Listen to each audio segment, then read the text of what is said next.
लिखते हैं उसको पब्लिश करने से पहले ये 3 चीज़ों का ख्याल रखिए। अगर इन 3 चीज़ों का आपने ख्याल रखा और उनको फॉलो किया, डेफिनेटली मेरी गारंटी है कि आपका आर्टिकल गूगल के टॉप में ज़रूर आएगा। ब्लॉग की जो लेंथ है वो 1000 वर्ड्स एटलीस्ट रखिए, मिनिमम 1000 और मैक्सिमम 2000, दैट्स इनफ। है इमेज, मैं बात कर रहा हूँ इमेज ऑप्टिमाइजेशन की। यस,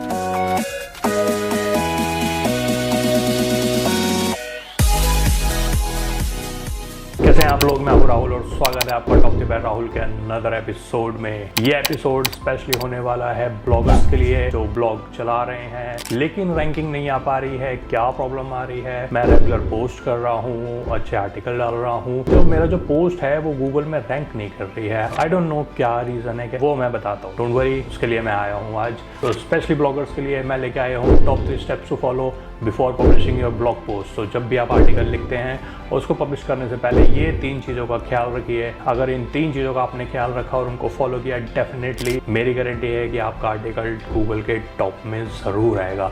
तो चलिए वीडियो को स्टार्ट करते हैं और देखते हैं कौन से 3 स्टेप जिसका इस्तेमाल करके आप अपनी ब्लॉग पोस्ट को एक टॉप रैंकिंग में ला सकते हैं।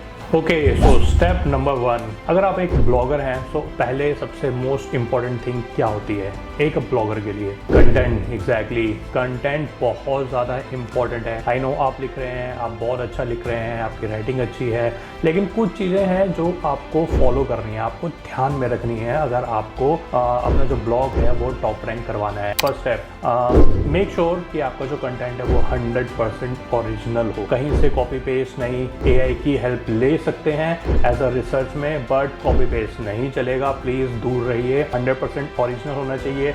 कोशिश करिए इंफॉर्मेटिव, जितना ज़्यादा इंफॉर्मेटिव आपका आर्टिकल होगा उतना ज़्यादा रीडर जो है वो उससे कनेक्ट रहेगा, उसको रीड करेगा कि हाँ उसको जो इन्फॉर्मेशन चाहिए वो वहाँ पर मिल रही है, एग्जैक्ट इन्फॉर्मेशन मिल रही है। ईजी टू रीड हो। आपकी ऑडियंस क्या है? इंडियन ऑडियंस है, US ऑडियंस है, या लाइक ग्लोबली पूरा ऑल ओवर इंडिया में? तो किस ऑल ओवर वर्ल्ड का को आपने अगर टारगेट किया हुआ है तो कोशिश करिए कि इजी टू रीड हो, अच्छे से रीड हो जाए, समझ में आ जाए। मेक श्योर कि इंफॉर्मेटिव आर्टिकल जो है ना वो आज की डेट में लाइक आप सोचे कि 300 वर्ड, 400 वर्ड, 500 वर्ड्स में नहीं चलेगा। एटलीस्ट मिनिमम आप अपने ब्लॉग की जो लेंथ है वो 1000 वर्ड्स एटलीस्ट रखिए, मिनिमम 1000 और मैक्सिमम 2000, दैट्स इनफ। एटलीस्ट इतने आपके आर्टिकल की लेंथ होनी चाहिए, इंफॉर्मेटिव होनी चाहिए, इजी टू रीड होनी चाहिए, 100% ओरिजिनल होनी चाहिए और बिना AI की हेल्प है। लेकिन प्लीज़ कॉपी पेस्ट मत करिएगा, ठीक है? सो ये था स्टेप नंबर 1। फॉलो कीजिए इस स्टेप को, डेफिनेटली आपको बहुत हेल्प मिलेगी। स्टेप नंबर 2, कोई भी आप आर्टिकल पोस्ट करते हैं, आपकी वर्डप्रेस की वेबसाइट है या किसी और CMS में आपकी वेबसाइट है, किसी और प्लेटफॉर्म में है,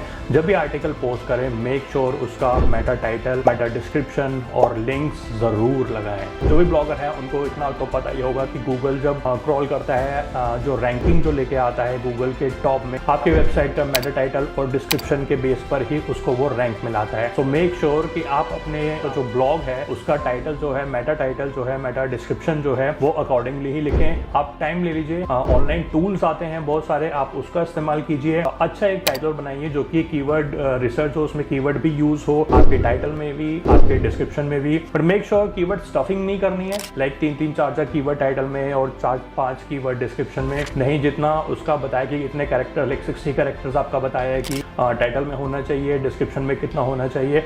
मेक श्योर कि आपके टाइटल में एटलीस्ट एक बार कीवर्ड का यूज हो, डिस्क्रिप्शन में आप 2 बार यूज कर सकते हैं, उससे ज्यादा नहीं। मैं तो कह रहा हूँ डिस्क्रिप्शन में भी एटलीस्ट एक बार ही आप अपने कीवर्ड का यूज करें। सेकंड थिंग, एच टैग, जो हेडिंग टैग होते हैं, हेडिंग 1, हेडिंग 2, जो भी आपके आर्टिकल में जो आर्टिकल लिखते हैं उसमें जो सब हेडिंग होती है, मेक श्योर कि उसमें आप एच टैग जरूर लगाएं, हेडिंग 1, हेडिंग 2, हेडिंग 3। इससे भी गूगल को आसानी होती है ट्रैक करने में आपके आर्टिकल को, क्या आप इंफॉर्मेशन प्रोवाइड करा रहे हैं। गूगल जब क्रॉल करता है इंफॉर्मेशन के लिए, जो कंटेंट है उस टॉपिक पे क्या कंटेंट है, कैसा लिखा हुआ है, वो सारी चीजें जब चेक करता है तो ये सब चीजें बहुत इंपॉर्टेंट है। तो मेक श्योर कि सबसे पहले है कि आप अपना आर्टिकल अच्छा लिखिए, ओरिजिनल लिखिए, इंफॉर्मेटिव लिखिए, 1000 to 2000 वर्ड्स इज इनफ। उसके बाद मेटा टाइटल, डिस्क्रिप्शन और एस्टेक का ध्यान रखिएगा, बहुत इंपॉर्टेंट थिंग है। लिंक्स का मैं आपको बताऊं तो इंटरनल और एक्सटर्नल लिंक बहुत ज्यादा इंपॉर्टेंट है, लेकिन ज्यादा करने की जरूरत नहीं है। मैक्सिमम मैं आपको बताऊं कि आप 5 लिंक्स अगर आप यूज कर रहे रहे हैं दैट इज इनफ। 1000-2000 वर्ड में अगर आप 5 लिंक्स ऐड कर रहे हैं इंटरनल और एक्सटर्नल दैट इज इनफ, ठीक है। जो सोर्स लिंक होता है जहां से आपने इंफॉर्मेशन ली है, किसी ऑब्वियसली बात है कि अगर आप किसी टॉपिक पे लिख रहे हैं, आपने कहीं ना कहीं से तो इंफॉर्मेशन ली है, सो उसका सोर्स लगाना,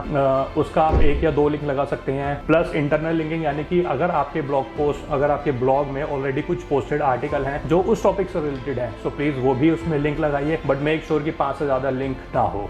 स्टेप नंबर 3, इस चीज को कोई ध्यान ही नहीं देता है, किसी को लगता है कि लाइक ये इंपॉर्टेंट ही नहीं है, बस वो like just good to go use करते हैं। और देन ये है इमेज। मैं बात कर रहा हूँ इमेज ऑप्टिमाइजेशन की। यस, जब भी आप इमेज अपलोड करते हैं तो होता क्या है, जब भी आप इमेज कहीं से डाउनलोड करते हैं, बनाते हैं, तो उसका टाइटल, जो फाइल का जो नाम होता है, वो आप कुछ भी रख दें, स्क्रीनशॉट या 1 2 3 या समथिंग ऐसा करके। नहीं, ये बहुत गलत चीज़ है।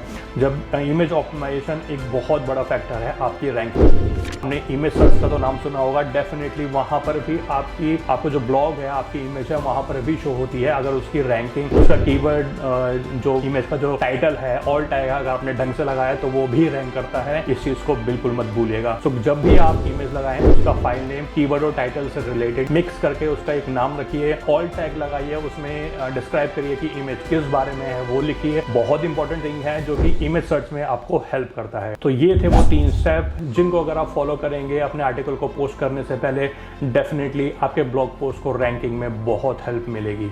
आई होप कि आपको वीडियो पसंद आया होगा। अगर आया है तो प्लीज़ लाइक, शेयर और सब्सक्राइब करना बिल्कुल मत भूलिएगा। अगर कोई क्वेश्चन, फीडबैक, अगर आप कुछ पूछना चाहते हैं तो प्लीज़ मेरे को कमेंट बॉक्स में बताइए। ऐसी और वीडियोज़ के लिए देखते रहिए टॉप टू बाय राहुल। मैं हूँ राहुल। राधे राधे।